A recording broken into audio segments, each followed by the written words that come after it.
అమూల్య ayurvedic షాప్కి వెళ్ళి సంకల్పం ఇవ్వండి అని అడిగింది కదా. అప్పుడు ఆ ఆయుర్వేదిక్ షాప్ అతను కూడా నవ్వుతూ, పాప ఏం అడుగుతున్నావు నువ్వు, నాకు తెలియదు, అది మా షాప్లో లేదు అని అన్నాడు. అప్పుడే ఆ పక్కన ఒక ఆయన ఈ మాటలు వింటూ పాప ఇటురా అని పిలిచాడు. అప్పుడు అమూల్య తన దగ్గరికి వెళ్ళింది. ఆయన ఇలా అడిగాడు అమూల్యను, ఏంది పాప నువ్వు ఏం అడుగుతున్నావు, సంకల్పం ఏంటి, అసలు ఏంటి చెప్పు అని అడిగాడు.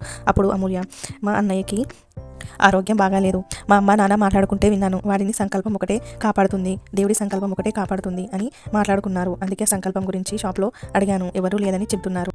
ఆయన నవ్వుతూ, పాప మీ ఇంటికి నన్ను తీసుకెళ్ళు, నేను ఇస్తాను, అక్కడికి తీసుకెళ్ళినాక ఇస్తాను అని చెప్పాడు.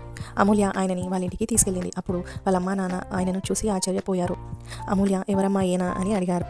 అప్పుడు ఆయన, నేను ఈ నగరంలోనే పెద్ద న్యూరో సర్జన్ని, మీ అబ్బాయి మెదడులో ఒక సమస్య ఉంది కదా, నేను ఆపరేషన్తో దాన్ని తీసేస్తాను అని వాళ్ళతో చెప్పాడు. అప్పుడు వాళ్ళు చాలా హ్యాపీగా ఫీల్ అయ్యారు. ఆ డాక్టరు ఆ అబ్బాయికి ఆయన తన హాస్పిటల్లోనే సర్జరీ చేసి తన మెదడులో ఉన్న సమస్యని బాగు చేశాడు. అప్పుడు ఆ పాప డాక్టర్ దగ్గరికి వెళ్ళి 12 రూపాయలు ఇవ్వబోయింది. ఏంది పాప అని అడిగాడు. అప్పుడు అమూల్య,